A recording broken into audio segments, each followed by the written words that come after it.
What starts here changes the world. I have a few suggestions that may help you on your way to a better world. And while these lessons were learned during my time in the military, I can assure you that it matters not whether you ever served a day in uniform. It matters not your gender, your ethnic or religious background, your orientation, or your social status. Our struggles in this world are similar, and the lessons to overcome those struggles and to move forward, changing ourselves and changing the world around us, will apply equally to all. So here are the 10 lessons I learned from basic SEAL training that hopefully will be of value to you as you move forward in life. Every morning in SEAL training, my instructors, who at the time were all Vietnam veterans, would show up in my barracks room, and the first thing they'd do was inspect my bed. If you did it right, the corners would be square, the covers would be pulled tight, the pillow centered just under the headboard, and the extra blanket folded neatly at the foot of the rack. It was a simple task, mundane at best, but every morning we were required to make our bed to perfection. It seemed a little ridiculous at the time, particularly in light of the fact that we were aspiring to be real warriors, tough, battle-hardened SEALs. But the wisdom of this simple act has been proven to me many times over. If you make your bed every morning, you will have accomplished the first task of the day. It will give you a small sense of pride, and it will encourage you to do another task, and another, and another. And by the end of the day, that one task completed will have turned into many tasks completed. Making your bed will also reinforce the fact that the little things in life matter. If you can't do the little things right, you'll never be able to do the big things right. And if by chance you have a miserable day, you will come home to a bed that is made, that you made. And a made bed gives you encouragement that tomorrow will be better. So if you want to change the world, start off by making your bed.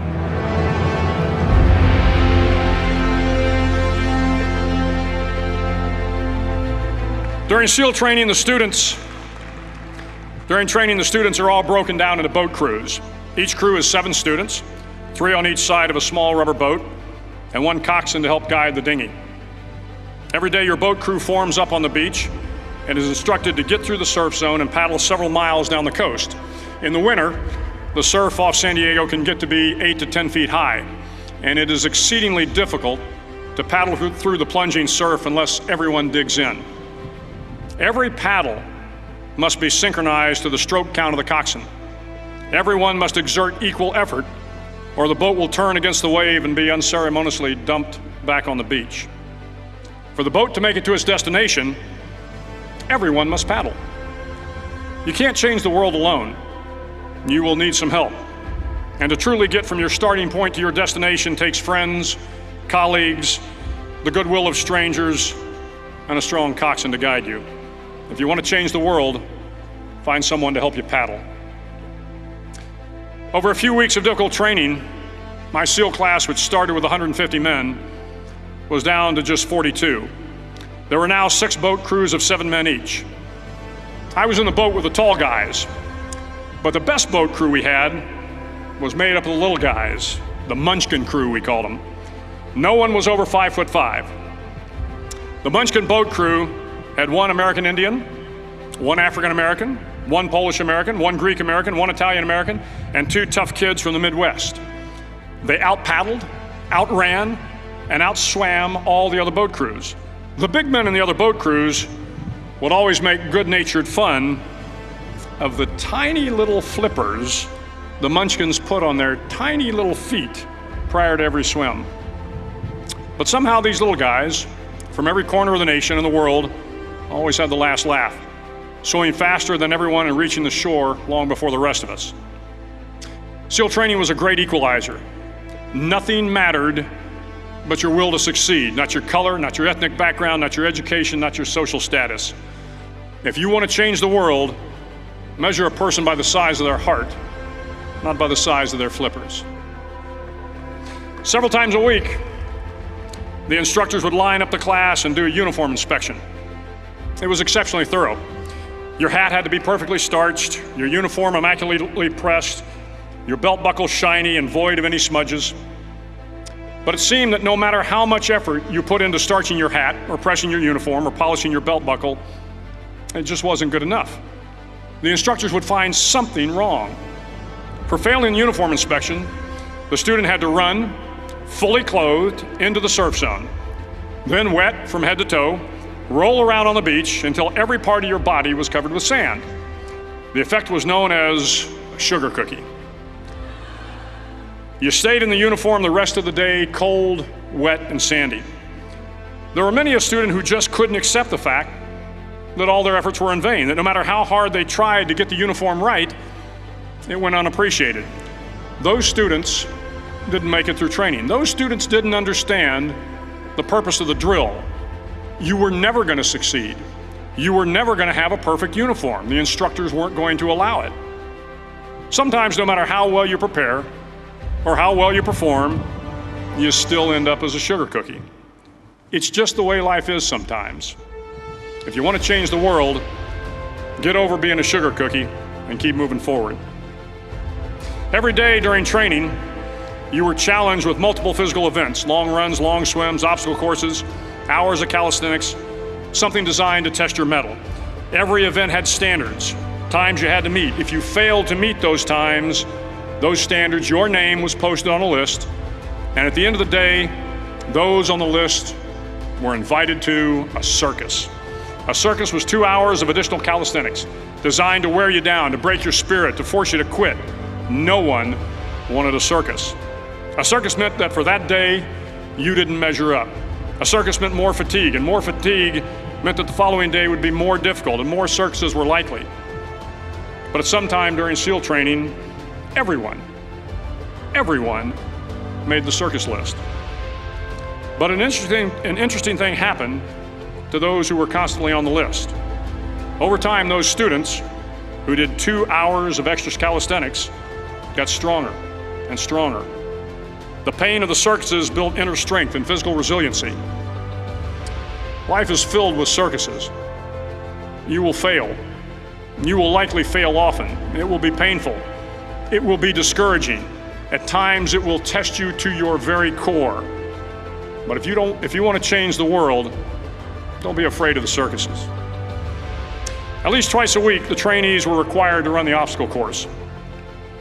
The obstacle course contained 25 obstacles, including a 10-foot wall, a 30-foot cargo net, a barbed wire crawl, to name a few. But the most challenging obstacle was the slide for life.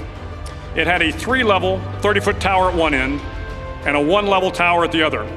In between was a 200-foot-long rope. You had to climb the 3-tiered tower, and once at the top, you grabbed the rope, swung underneath the rope, and pulled yourself hand over hand until you got to the other end. The record for the obstacle course had stood for years when my class began in 1977. The record seemed unbeatable until one day a student decided to go down the slide for life head first. Instead of swinging his body underneath the rope and inching his way down, he bravely mounted the top of the rope and thrust himself forward. It was a dangerous move, seemingly foolish and fraught with risk. Failure could mean injury and being dropped from the course. Without hesitation, the student slid down the rope perilously fast. Instead of several minutes, it only took him half that time. And by the end of the course, he had broken the record. If you want to change the world, sometimes you have to slide down the obstacles head first. During the land warfare phase of training, the students are flown out to San Clemente Island, which lies off the coast of San Diego. The waters off San Clemente are a breeding ground for the great white sharks.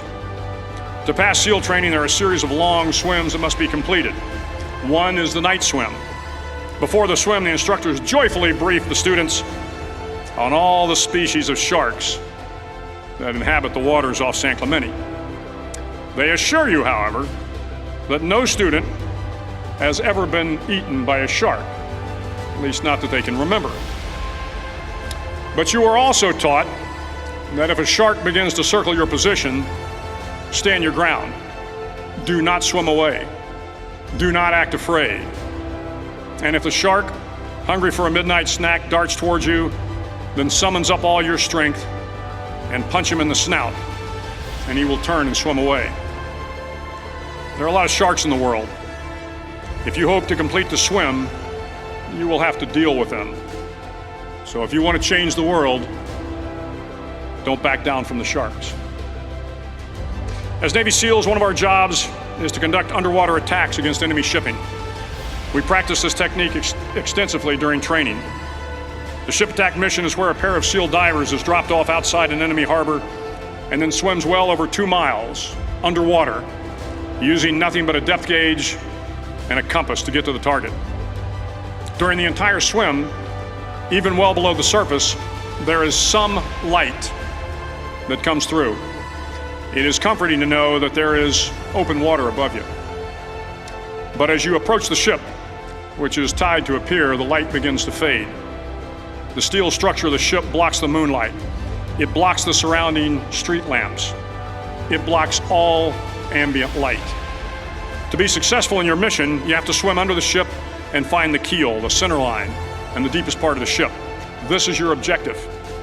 But the keel is also the darkest part of the ship, where you cannot see your hand in front of your face, where the noise from the ship's machinery is deafening, and where it gets to be easily disoriented, and you can fail. Every SEAL knows that under the keel, at that darkest moment of the mission, is a time when you need to be calm, when you must be calm, when you must be composed, when all your tactical skills, your physical power, and your inner strength must be brought to bear. If you want to change the world, you must be your very best in the darkest moments. The 9th week of training is referred to as Hell Week. It is 6 days of no sleep, constant physical and mental harassment, and one special day at the Mud Flats. The Mud Flats are an area between San Diego and Tijuana where the water runs off and creates the Tijuana Sloughs, a swampy patch of terrain where the mud will engulf you. It is on Wednesday of Hell Week that you paddle down to the Mud Flats and spend the next 15 hours trying to survive this freezing cold, the howling wind, and the incessant pressure to quit from the instructors. As the sun began to set that Wednesday evening, my training class, having committed some egregious infraction of the rules, was ordered into the mud. The mud consumed each man till there was nothing visible but our heads. The instructors told us we could leave the mud if only 5 men would quit. Only 5 men, just 5 men, and we could get out of the oppressive cold. Looking around the mud flat, it was apparent that some students were about to give up.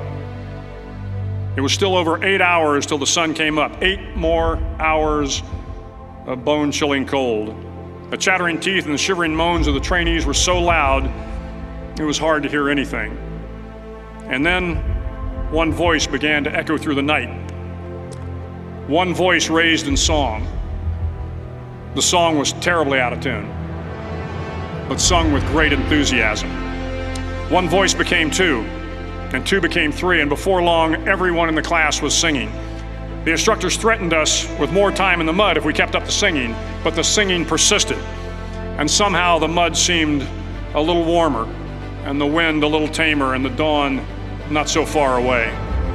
If I have learned anything in my time traveling the world, it is the power of hope. The power of one person, a Washington, a Lincoln, King, Mandela, and even a young girl from Pakistan, Malala. One person can change the world by giving people hope. So if you want to change the world, start singing when you're up to your neck in mud. Finally, in SEAL training, there's a bell. A brass bell that hangs in the center of the compound for all the students to see. All you have to do to quit is ring the bell. Ring the bell, and you no longer have to wake up at 5 o'clock. Ring the bell, and you no longer have to be in the freezing cold swims. Ring the bell, and you no longer have to do the runs, the obstacle course, the PT, and you no longer have to endure the hardships of training. All you have to do is ring the bell to get out. If you want to change the world, don't ever ring the bell. It will not be easy. Start each day with a task completed. Find someone to help you through life. Respect everyone. Know that life is not fair and that you will fail often. But if you take some risks, step up when the times are the toughest, face down the bullies, lift up the downtrodden, and never, ever give up. If you do these things, the next generation and the generations that follow will live in a world far better than the one we have today. And what started here will indeed have changed the world for the better. Thank you very much.